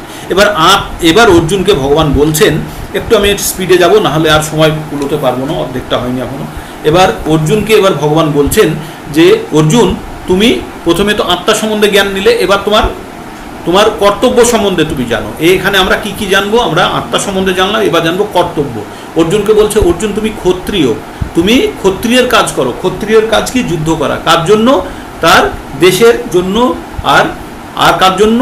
যে ধর্মের জন্য তোমার যুদ্ধ করা উচিত। তাই অর্জুনকে বলছে সাধর্মম অপি চাবেক্ষ না বিকম্পিতুমর্হসি ধর্মাদ্ধি যুদ্ধচ্ছেন্নাৎ ক্ষত্রিয়স্য না বিদ্যতে। বলল, হে অর্জুন, ক্ষত্রিয়র জন্য যুদ্ধ করার থেকে বড় সুযোগ আর কিছু নেই, আর কোনো ধর্ম নেই। তাই তুমি অবিকম্পিতভাবে, মানে তুমি যুদ্ধ করো, ঠিক আছে? তারপরে ভগবান বলছেন, যদিচ্ছা চপ পন্নম স্বর্গদ্বার পবিত্রম সুখিনাং ক্ষত্রিয়ঃ পার্থ লভন্তে যুদ্ধমি দৃশম। ভগবান বললেন যে ক্ষত্রিয়র জন্য অটোমেটিক্যালি স্বর্গের দ্বার খুলে যায়। কখন? যখন ক্ষত্রিয় যুদ্ধক্ষেত্রে যায়। তাই বললো, হে পার্থ, না চাইতেই সব ক্ষত্রিয়র কাছে স্বর্গের দ্বার উন্মোচনকারী এই প্রকার ধর্মযুদ্ধতে অংশগ্রহণ করার সুযোগ এসেছে, তারা সুখী হন। মানে যুদ্ধ যে সৈন্য সারা জীবন অভ্যাস করে নিজেকে একদম তৈরি করেছে, আর যদি যুদ্ধ করার সুযোগ না পায় তাহলে তার কি ভালো লাগবে? সে ভাববে যুদ্ধ আসুক, আমি যুদ্ধ করতে চাই। তাই অর্জুনকে বলছে তুমি এত বড় যোদ্ধা, তুমি ক্ষত্রিয়, আর তোমার কাছে যুদ্ধ করার সুযোগ এসছে, আর ক্ষত্রিয় যদি যুদ্ধে জেতে তাহলে কি করবে, রাজ্য ভোগ করবে, আর যদি যুদ্ধে মারা যায় তাহলে স্বর্গপ্রাপ্তি হবে। তাই বলছে কারণ সে স্বধর্ম, ক্ষত্রিয় ধর্ম কি, যুদ্ধ করা। তাহলে স্বধর্ম বলতে কি বলা বোঝা যাচ্ছে এখানে, যে যে যে বর্ণে আছে। এবার বর্ণ কি, চারটে। কি হলো, হ্যান্ড রাইজ কেন? হরে হরে কৃষ্ণ প্রভু। হ্যাঁ বলুন। হ্যাঁ, এটা ঘ্যাঁ হচ্ছে। এটা হরে কৃষ্ণ হরে কৃষ্ণ, কৃষ্ণ কৃষ্ণ হরে হরে। এবার চলে গেল আওয়াজ? হ্যাঁ আরে এত আগে বলবেন হ্যাঁ তো। হ্যাঁ, এবার পুরো পুরো পরিষ্কার হলো, নাহলে এতক্ষণ ফিডব্যাক আসছিল। ইস, হরে কৃষ্ণ। এবার তো পরিষ্কার হয়েছে তাহলে, আওয়াজটা, নাহলে পিছনে আওয়াজ আসছিল ভীষণ। হ্যাঁ ওটা ওই নয়েজ, এটা বন্ধ করা ছিল।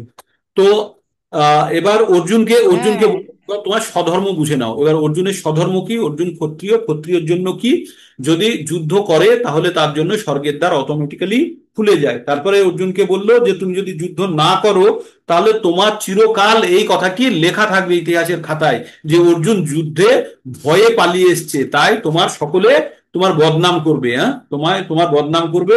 আর একজন ক্ষত্রিয়ের জন্য বদনাম পাওয়া মৃত্যুর থেকেও খারাপ। তাই তুমি কি করবে, তুমি যুদ্ধ করো। তো তারপরে কি বলছে, তারপরে ভগবান বলছে হত বা প্রাপ্স্যসি স্বর্গম জিত্তা বা ভক্ষ্যসে মহিম তৎমাদ উদ্দিষ্ট কোন্তেয় যুদ্ধায় কৃত নিশ্চয়। হে অর্জুন, তুমি ওঠো, উঠে তুমি যদি স্বর্গ লাভ করো, তুমি যদি যেতো তাহলে তাহলে তুমি রাজ্য ভোগ করবে, আর যদি যুদ্ধে যদি মৃত্যুবরণ করো তুমি স্বর্গ পাবে। তাই তুমি ওঠো, উঠে তুমি যুদ্ধ করার জন্য প্রস্তুত হও। তাই বললো হে কুন্তপুত্র, এই যুদ্ধে নিহত হলে তুমি স্বর্গ লাভ করবে, আর জয়ী হলে পৃথিবী ভোগ করবে। অতএব যুদ্ধের জন্য তুমি দৃঢ় সংকল্প হয়ে উত্থিত হও, মানে ঠিক। তারপরে অর্জুনকে কি বললো, যে তুমি যে কাজটা করছো সেটা কর্তব্য ভেবে করো, তুমি ভাবো তোমার ডিউটি, তুমি ভেবো না যে এতে লাভ ক্ষতি কি হবে। তাই বলছে দুঃখে সুখে সমকিত্তা লাভালাভ জয়া জয় তত যুদ্ধায় যুদ্ধস্য নৈবং পাপম বাপ্স্যসি। বলছে তুমি সুখ দুঃখ লাভ ক্ষতি জয় পরাজয়কে সমান জ্ঞান করে তুমি যুদ্ধ করার নিমিত্তে যুদ্ধ করো, আর তাহলে তোমাকে পাপের ভাগী হতে হবে না। অর্জুনের মনে মনে হয়েছিল না যে আমি পাপ করব যুদ্ধ করলে, এদেরকে নিহত করলে। তাই বলছে তুমি সুখ দুঃখ লাভ ক্ষতি জয় পরাজয় তুমি এগুলোকে সরিয়ে দিয়ে তুমি কর্তব্য ভেবে তুমি যুদ্ধ করো, তাহলে তুমি যুদ্ধে তোমার কোনো রকম পাপ হবে না। এই বলে ভগবান অর্জুনকে সাংখ্যযোগের কথা বললেন। এটাকে বলছে সাংখ্যযোগ, এই যে আমাদের আত্মা সম্বন্ধে বিশ্লেষণ, আর আমাদের এই যে কর্ম সম্বন্ধে অর্জুনকে বললেন, এটা হচ্ছে সাংখ্যযোগ। এবার 40 নম্বর শ্লোক। এবার এবার ভগবান 39-এ বলে দিল যে তোমাকে আমি সাংখ্যযোগের কথা বললাম, এইবার তোমাকে বুদ্ধিযোগের কথা বলবো। এইখান থেকে আমাদের বুদ্ধিযোগের, বুদ্ধি দিয়ে কর্মকে কিভাবে করা হয় সেটা আমরা 48 নম্বর পর্যন্ত পড়বো, 40 থেকে। এবার 40-এ একটা খুব গুরুত্বপূর্ণ শ্লোক আছে, সেই শ্লোকটি আপনারা পরবর্তীতে মুখস্থ করবেন। শ্লোকটি বলছে নেহা ভি ক্রমণা স্বস্তি প্রত্যাবায়না বিদ্যতে স্বল্পমপস্য ধর্মস্য ত্রয়াতে মহাতো ভয়। কি বলছে, সামান্য যদি কেউ ভক্তির পথে যদি অগ্রগতি করে থাকে তাহলে তার এই ভক্তির ক্ষয় হয় না। পরবর্তী জীবনে যখন তার জীবন শুরু হবে, যতখানি ভক্তি করে রেখেছিল সেই ভক্তির জায়গাটা থেকে তার আবার শুরু হবে। যেমনটা কেউ যদি কলকাতা থেকে দিল্লি পর্যন্ত যেতে চায় ট্রেনে, যেতে যেতে যদি মনে করুন এতে নেমে গেল, আসানসোলে নেমে গেল, তাহলে পরবর্তী ট্রেনে সে আসানসোল থেকে চেপে সে দিল্লি যেতে পারবে, তাকে আর কলকাতায় ফেরত আসতে হবে না। ঠিক। তো তেমনই আমাদের জীবনে আমরা যতখানি ভক্তি করে রাখলাম, এই যে আপনারা ভগবদ গীতার কথা শুনছেন বা চেষ্টা করছেন শোনার, তো তাতে আপনাদের যতখানি পারমার্থিক উন্নতি হলো, পরবর্তী জীবনে যতখানি করে রেখেছেন তার পর থেকে শুরু হবে। তার মানে তখন আপনাদের কাছে একটা বেটার চান্স আসবে কিভাবে আমরা ভগবদ গীতা যে জ্ঞানটা অর্জন করেছি সেই জ্ঞানটাকে প্ল্যাটফর্ম বানিয়ে তার পরবর্তীতে উন্নতি হবে।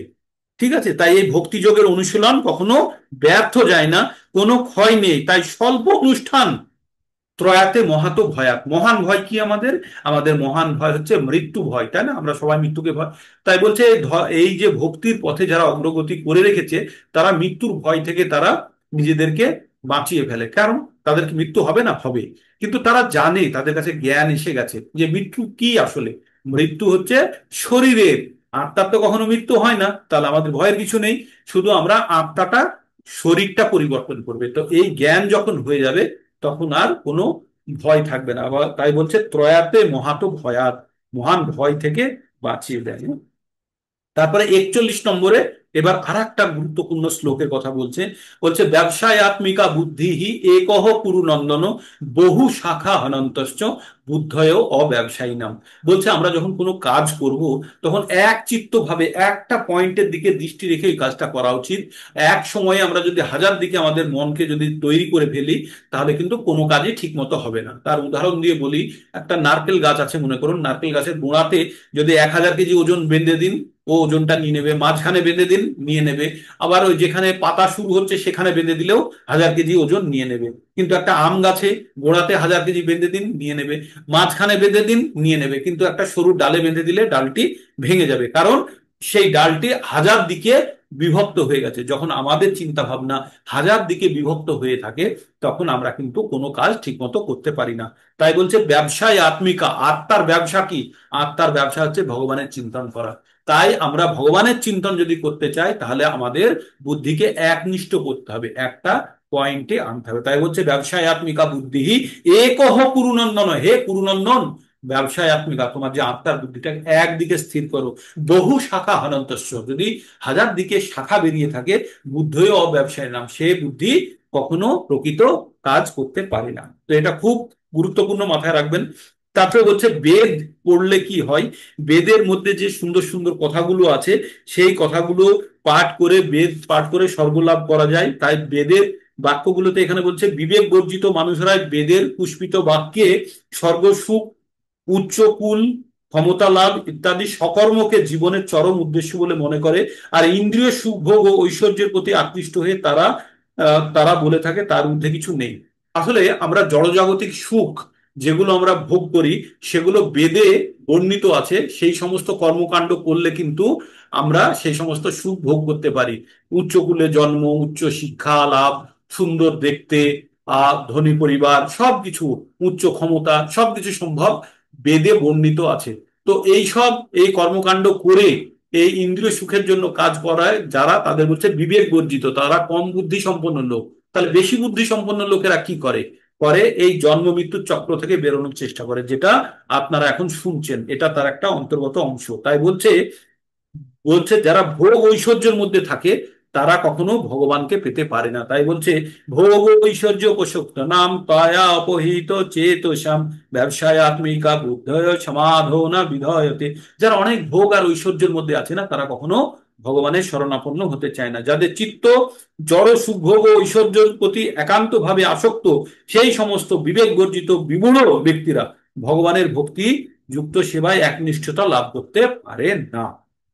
তাই বলছে অর্জুনকে, বলছে অর্জুন তুমি এই 3টে গুণের বাইরে বেরিয়ে তুমি নির্গুণ স্তরে পৌঁছে তুমি তোমার আত্মরক্ষার দুশ্চিন্তা থেকে মুক্ত হও, সমস্ত দ্বন্দ্ব থেকে মুক্ত হও, হয়ে আধ্যাত্ম চেতনায় যুক্ত হও। মানে এবার আস্তে আস্তে ভক্তি যোগের কথা বলতে শুরু করেছে। তারপরে 46 নম্বরে বলছে যাওয়ানার্থ উদাপানে সর্বত সম্প্লুত দোকে তাবান সর্বেষু বেদেষু ব্রাহ্মণস্য বিজানত। ভগবান বললেন যে একটা ক্ষুদ্র জলাশয়, আমাদের বাড়িতে যদি ছোট, আমাদের যদি পুকুর থাকে, সেই জলা থাকে, সেখান থেকে জল নিয়ে যে কাজ হয়, কাছে যদি সমুদ্র বা নদী থাকে বা বড় নদী থাকে, সেই নদীর জলে অটোমেটিক্যালি সেই কাজটা হয়ে যাবে। কেন বললেন এই কথাটা? বলছে যারা ভগবানকে জেনে গেছে তাদের বেদ পড়ার আর দরকার নেই।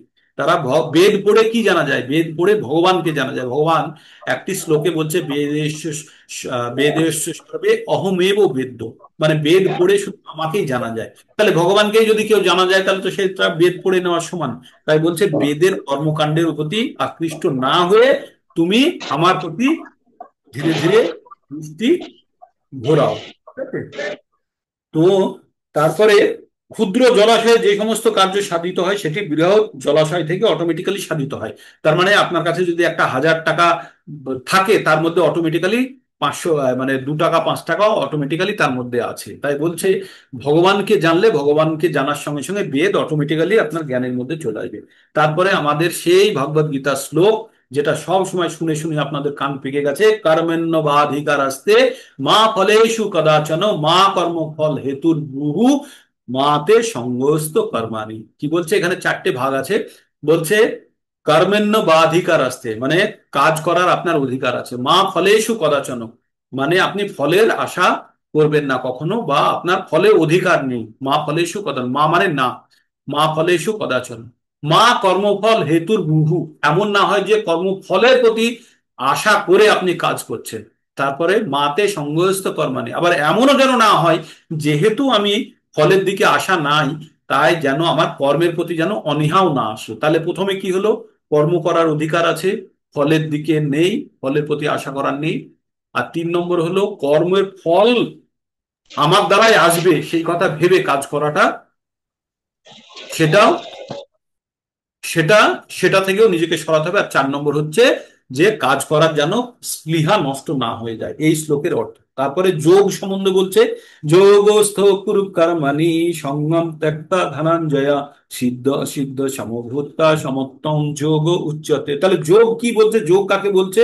যে ফল ভোগের কামনা পরিত্যাগ পূর্বক, ফল ভোগের কামনা পরিত্যাগ পূর্বক ভক্তি যোগে স্থিত হয়ে স্বধর্ম বিহিত, মানে আমরা যে যে বর্ণ এবং আশ্রমে আছি সেখানে থেকে, আমাদের 4টে বর্ণ, ব্রাহ্মণ ক্ষত্রিয় বৈশ্য শূদ্র, আর গৃহস্থ ব্রহ্মচর্য, গার্হস্থ বানপ্রস্থ আর সন্ন্যাস। এই চারটে, পরের 4টেকে বলা হয় আশ্রম, আর আগের 4টেকে বলা হয় বর্ণ।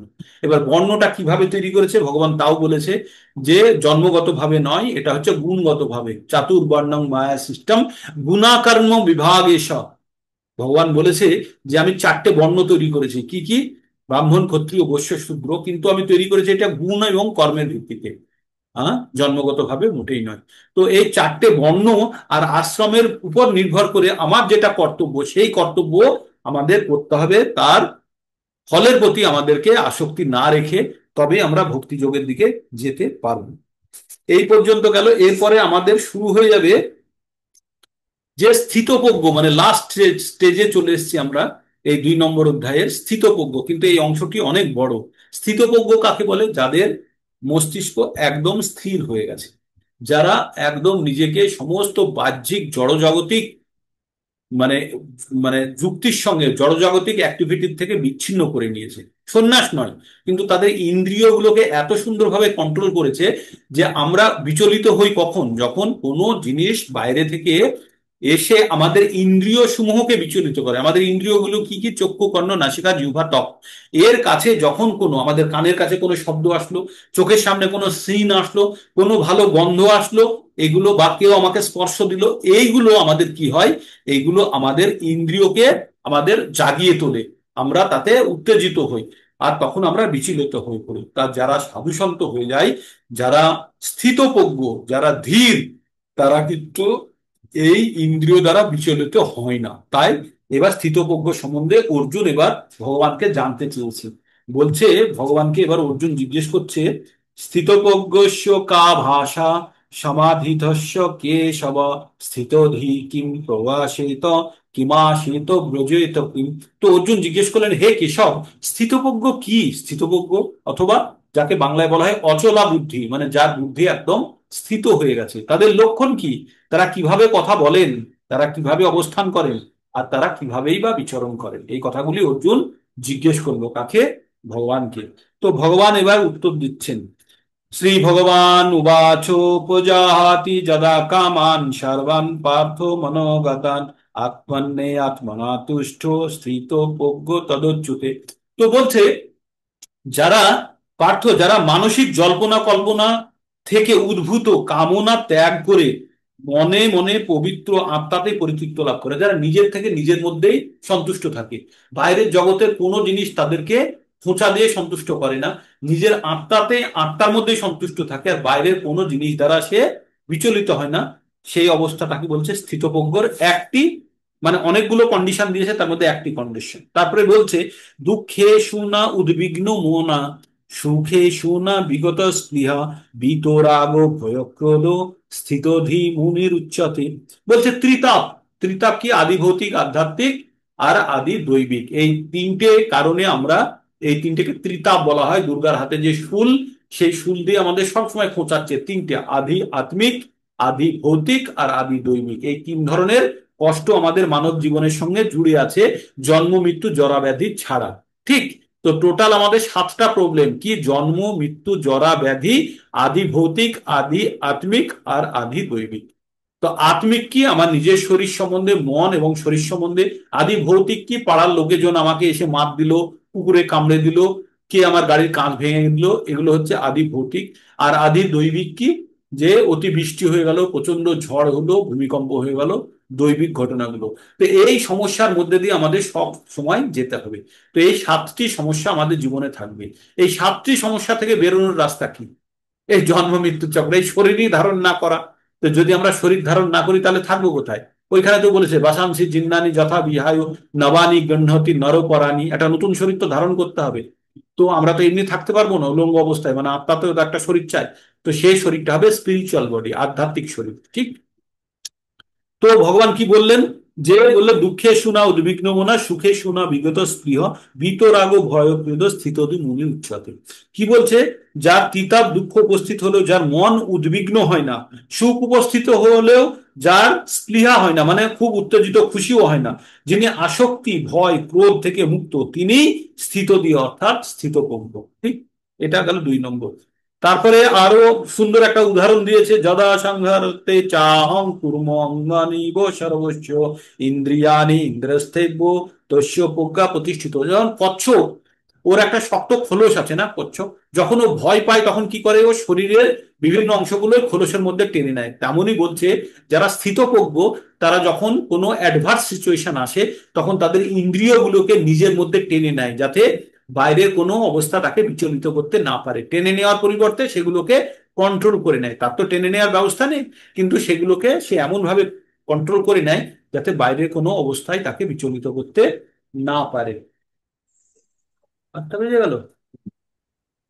আচ্ছা, তারপরে ভগবান কি বললো, এছাড়াও ভগবান বলল যে দেহধারী জীব ইন্দ্রিয় সুখ ভোগ থেকে নিবৃত্ত হতে পারে না, কিন্তু ইন্দ্রিয় সুখের ভোগের আসক্তি থেকে যায়। কিন্তু যদি কেউ উচ্চতর স্বাদ পেয়ে যায়, তাহলে কিন্তু অতি সহজেই নিম্নতর স্বাদকে ত্যাগ করতে পারে। তার মানে ভগবান ভক্তিতে কেউ যদি আনন্দ পেতে শুরু করে, তাহলে ভৌতিক আনন্দ তার কাছে কোনো ভ্যালু রাখে না। তাকে ভৌতিক, এই যে আমাদের ভাবি যে এয়ার কন্ডিশনের মধ্যে সুখ অমুক ভুক, এগুলো ক্ষণিকের, তাই না? তো তাই বলছে যখন কেউ উচ্চতর স্বাদ পেয়ে যায়, তখন কিন্তু তার ইন্দ্রিয় ভোগের আর কোনো আসক্তি থাকে না। তাই বলছে দেহধারী জীব ইন্দ্রিয় সুখ ভোগ থেকে নিবৃত হতে পারে না, তবুও ইন্দ্রিয় সুখ ভোগের আসক্তি থেকে যায়। কিন্তু উচ্চতর স্বাদ আস্বাদন করার ফলে সেই বিষয় তৃষ্ণা থেকে চিরতরে নিবৃত হওয়া যায়। নিবৃত মানে হচ্ছে সরিয়ে দেওয়া, ত্যাগ করে দেওয়া। আর প্রবৃত্ত হওয়া মানে সেটার প্রতি আসক্ত হয়ে যাওয়া, ঠিক আছে। তো এইভাবে এইভাবে বলতে বলতে ভগবান কি বললেন, বলছেন যে কিভাবে একটা মানুষের পতন হয় সেটা আমরা এবার জানবো। একটা মানুষের পতন কিভাবে হয়। কোন ধ্যায়ত বিষয়ং পুংসং সংগাস্তে সুপজায়তে সংগাত সঞ্জায়তে কাম কামাত প্রভোভিধায়তে অভিজায়তে। তো ভগবান বললেন ধায়ত বিষয়ং পুংসং, মানে ধায়ত মানে চিন্তা করতে করতে, ধায়ত বিষয়ং পুংসং সংগাস্তে সুপজায়, কোনো জিনিস সম্বন্ধে চিন্তা করতে করতে ওই জিনিসটার প্রতি একটু আসক্তি জন্মায়। আর আসক্তির থেকে কি হয়, তার সেটা পাওয়ার ইচ্ছা জন্মায়। এবার ইচ্ছা জন্মানোর পরে কি হয়, ওটা যদি কিছুটা পাই তাহলে আনন্দ পাই, আরো পাওয়ার ইচ্ছা হয়, লোভ হয়। আর যদি ওটা পুরো রূপে না পাই তখন আমাদের ক্রোধ হয়। যখন ক্রোধ হয় তখন আমরা আমরা তখন একটু আবিষ্ট হয়ে যাই, মানে সম্মোহিত হয়ে যাই। আর তারপরে কি হয়, আমাদের বুদ্ধি মাথা ঠিক মতো কাজ করে না, স্মৃতি বিভ্রাট বলছে। ক্রোধাৎ ভবতি সম্মোহ সম্ভবাৎ কি স্মৃতি বিভ্রাট, স্মৃতি ভংসাৎ বুদ্ধিনাশ বুদ্ধিনাশং পনশ্যতি। তাহলে আমাদের কি হলো, স্মৃতি নড়বড়ে হয়ে গেল, স্মৃতি আর খুঁজে পাচ্ছে না, আমার কাছে আর জ্ঞান নেই, বলে না আমার মাথা ঠিক মতো কাজ করছে না। তার মানে কি, তার স্মৃতি ঠিক মতো, আর স্মৃতি যখন নষ্ট হয়ে যায় তখন তার বিনাশ অবশ্যম্ভাবী। তো এইভাবে ভগবান বললেন যে স্থিতপ্রজ্ঞ ব্যক্তিরা কিভাবে নিজেদেরকে কন্ট্রোল করে। করতে করতে তার মধ্যে বললেন যে চিন্ময় চেতনায় অধিষ্ঠিত হওয়ার ফলে যখন জড় জগতের উত্তাপ দুঃখ থাকে না, এইভাবে প্রসন্নতা লাভ করে ধীরে ধীরে বুদ্ধি স্থির হয়। তারপরে একটা ভগবান খুব সুন্দর একটা উদাহরণ দিয়েছে, বলছে ইন্দ্রিয়ানাং হি চরতান জন্ম যত যত ইন্দ্রিয়ানাম হি চরতাম যত মনো অনুবিধয়তে তস্য তদস্য হরতি প্রজ্ঞাম বায়ুর্নাবম ইব অবাপ্স্মি। কি আবার বলি, কি বললো, ইন্দ্রিয়ানাম হি চরতাং যত যত মন অনুবিধায়তে তদ অস্য হরতি প্রজ্ঞাম বায়ু নাবম ইব অভব অম্বসী। বায়ু নবম ইব অম্বসী। অম্বসী মানে হচ্ছে জল, ঠিক আছে। বলছে বায়ু, প্রবল বায়ু যেমন নৌকাকে বয়ে নিয়ে চলে যায়, তেমন কোন বিষয়সমূহ আমাদের মনকেও হরণ করে নিয়ে চলে যায়। যদি নৌকা ঠিকভাবে না বাঁধা থাকে তাহলে কিন্তু বায়ু নৌকাকে টেনে নিয়ে অন্যদিকে নিয়ে চলে যাবে। তেমনি আমাদের বিষয়সমূহ, যে আমাদের ইন্দ্রিয়গুলি যে দ্বারা উত্তেজিত হয়, সেই বিষয় চক্ষু কর্ণ নাসিকা জিহ্বা ত্বক, আর তাদের জন্য কি আছে, শব্দ গন্ধ স্পর্শ, শব্দ রূপ রস গন্ধ শব্দ স্পর্শ, যে কোনো একটা এসেই আমাদের মনকে হরণ করে নিয়ে যেতে পারে। তাই কি বলছে, যারা সংযমী তাদের নৌকাটা খুব ভালোভাবে নদীর ধারে বাঁধা আছে, বাতাস টেনে নিয়ে যেতে পারবে না। তেমনি তাদের মন, তাদের ইন্দ্রিয়গুলোকে খুব সুন্দরভাবে কন্ট্রোল করেছে। তারপরে বলছে জানিসা সর্বভূতানাম তস্যাম জাগ্রতি সংযমী যস্যাং জাগ্রতি ভূতানি সা নিশা পশ্যতে মুনে। বলছে এখানে দুই ধরনের ব্যক্তির কথা বলা হয়েছে। একটা বলছে দিন আর রাত্রি, আর একটা বলছে সাধারণ ব্যক্তি আর স্থিতপ্রজ্ঞ ব্যক্তির কথা বলছে। স্থিতপ্রজ্ঞ ব্যক্তিকে তাকে মুনির সঙ্গে তুলনা করা হয়েছে। বলছে যখন সমস্ত জগৎ সংসার যখন ঘুমোয় তখন মুনি জেগে থাকে, আর যখন সমস্ত জগৎ সংসার জেগে থাকে তখন মুনি ঘুমোয়। তার মানে এই যে জগৎ সংসার মানে কর্মব্যস্ততার মধ্যে এই জাগতিক সুখের জন্য সাধারণ মানুষ সবসময় দৌড়চ্ছে, সেখানে মুনি ঋষিরা তার মধ্যে প্রবেশ করতে চায় না। তখন তারা সেই অবস্থার মধ্যে থেকে নিজেদেরকে সরিয়ে নিয়েছে, মানে একটা ঘুমন্ত অবস্থা ভাবতে পারেন। আর ওরা যখন, সাধারণ ব্যক্তিরা যখন এই জড়জাগতিক কাজ করার পরে, তখন যারা আধ্যাত্মিক জগতের রেসপেক্টে তারা ঘুমোচ্ছে, তখন কিন্তু সাধু ঋষি মুনিরা আধ্যাত্মিক জগতের সমগ্র কাজ করছে। সেজন্য বলছে মুনিদের জন্য যেটা রাত্রি, জড়জাগতিক ব্যক্তিদের জন্য সেটা দিন, আর জড়জাগতিক ব্যক্তিদের যেটা দিন সেটা মুনিদের কাছে রাত্রি।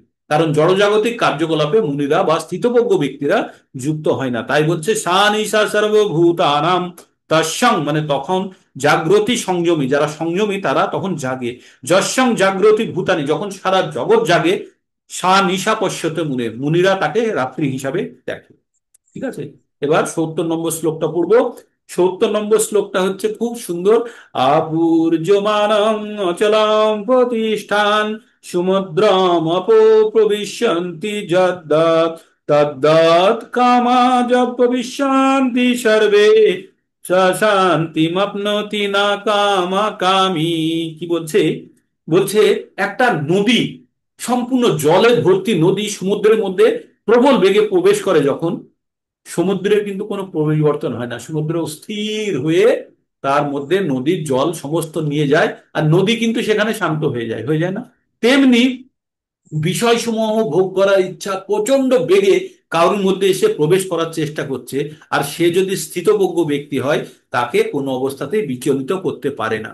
তাই বলছে এখানে, বলছে যারা বিষয়কামী, যারা ওই ওই নদী থেকে, নদীর মানে আমাদের বিষয় আকাঙ্ক্ষা যদি আমাদের শরীরের মধ্যে খুব জোরে প্রবেশ করতে চায়, আর যদি আমি বিষয়মুখী যদি ব্যক্তি হই, তাহলে কিন্তু আমি তাকে গ্রহণ করব, আর তার দ্বারা আমি বিচলিত হব। কিন্তু যারা শান্তি, যারা স্থিতপ্রজ্ঞ, যারা নিজেদের ইন্দ্রিয় জয় করে ফেলেছে, যারা স্থির হয়ে গেছে, তারা একদম শান্ত সমুদ্রের মতো থাকে, তারা একদমই বিচলিত হয় না।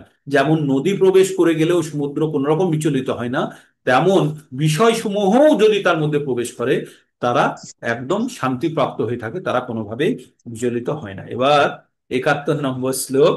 বিহায় কামান সর্বান পুংসং চরতি নিঃস্পৃহ নির্মম নিরহংকার সো শান্তিমধিগচ্ছতি। বলছে যে ব্যক্তি সমস্ত কামনা বাসনা পরিত্যাগ করে জড় বিষয়ের প্রতি নিষ্ক্রিয়, নিরহংকার, মমত্ব বোধ রহিত হয়ে বিচরণ করেন, তিনি প্রকৃত শান্তি লাভ করেন। যে জড়জাগতিক যত কর্মকাণ্ড আছে সব থেকে নিজেকে যখন কেউ উইথড্র করে নেয়, নিজেকে তুলে নেয়, কোনো জিনিসে তার কিছু যায় আসে না, তখন কেউ সে অবশ্যই শান্তি লাভ করে।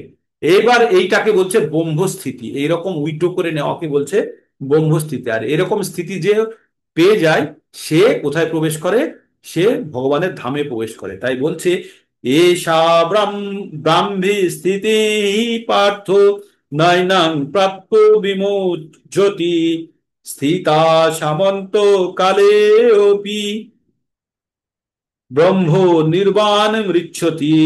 ভগবান কি বললেন? এষা ব্রহ্ম স্থিতি পার্থ না এনাম প্রাপ্য বিমুহ্যতি স্থিতা অশ্যাম অন্তকালে অপি ব্রহ্ম নির্মাণ পৃচ্ছতি। বললে এই প্রকার স্থিতিকে ব্রাহ্ম স্থিতি বলে। কোন প্রকার? যে সমস্ত বিষয় সমূহ থেকে নিজেকে উইথড্র করে নিয়েছে, মনকে কোনো জড়জাগতিক কামনা বাসনার মধ্যে রাখেনি, আর নিজে আত্মাকে ভগবানের সঙ্গে যুক্ত করার সমস্ত চেষ্টা করে যাচ্ছে ভক্তি যোগের দ্বারা বা অন্য যোগের দ্বারা, সমস্ত ইন্দ্রিয়কে নিগ্রহ করে বা ইন্দ্রিয়কে কন্ট্রোল করে। এই অবস্থাতে এই অবস্থাতে অন্তকালে আর জীবনের অন্তিম সময়ে এই স্থিতিপূর্বক এই জড় জগতের বন্ধন থেকে মুক্ত হয়ে ভগবত ধামে প্রবেশ করেন। এই হচ্ছে 2 নম্বর অধ্যায়ে সার। 6 মিনিট বেশি নিয়ে নিয়েছি। এই 2 নম্বর অধ্যায়ের এই হচ্ছে সার। এবার আপনারা প্রথমবারে যে যতটুকু বুঝলেন অতটুকুকেই অনেকখানি ভেবে নেবেন, কারণ এটি পুরো ভগবদ গীতার সার। তাই 2 নম্বর অধ্যায়ের আমরা অনেকগুলো, প্রায় 80% শ্লোক আমি পড়েছি। 75% থেকে 80% শ্লোক আমি পড়ে নিয়েছি। তো মোটামুটি পুরো জিনিসটা আপনাদের কভার করে আমি বলার চেষ্টা করেছি।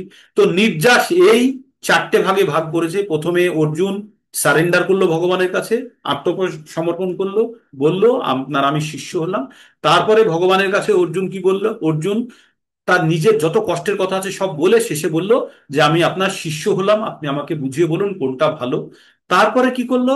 ভগবান তাকে আত্মা সম্বন্ধে জ্ঞান দিল, তারপরে কর্তব্য সম্বন্ধে বোঝালো, তারপরে কর্মে কি ধরনের কর্ম করা উচিত, বেদ বেদ থেকে কি জানা যায়, আর ভক্তির সামান্য করে থাকলে কি হবে, ভক্তির পথে কোনো ক্ষয় নেই, মনকে কিভাবে একাগ্র করতে হবে। তারপরে বললেন যে কি বললেন?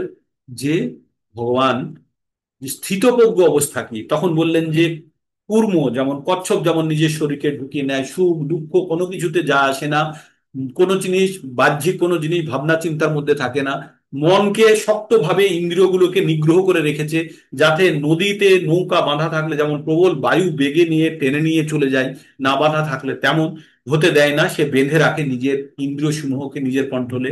তারপরে কি বললো? ভরা সমুদ্রের মধ্যে যখন একটি মানে খরস্রোতা নদী এসে সমুদ্রের মধ্যে ঢুকে যায়, সমুদ্র কিন্তু অবিচলিত থাকে কোন রকম। তেমনি মানুষের মধ্যেও যদি কোনো কামনা বাসনা যদি প্রবেশ করার চেষ্টা করে, যারা স্থিতপ্রজ্ঞ তাদের বিচলিত করতে পারে না। আর কি বলল? যে মুনিদের জন্য যেটা রাত্রি, সাধারণ মানুষের জন্য দিন, আর সাধারণ মানুষের জন্য দিন যেটা, সেটা হচ্ছে মুনিদের মধ্যে রাত্রি। আর যারা এইভাবে যারা ব্রহ্মস্থিতি পেয়ে গেছে, তারা অবশেষে মৃত্যুর সময় ভগবানকে স্মরণ করে তারা ভগবত ধামে প্রবেশ করে। এই ছিল 2 নম্বর অধ্যায়ের সমাপ্তি। এবার আমি রেকর্ডিং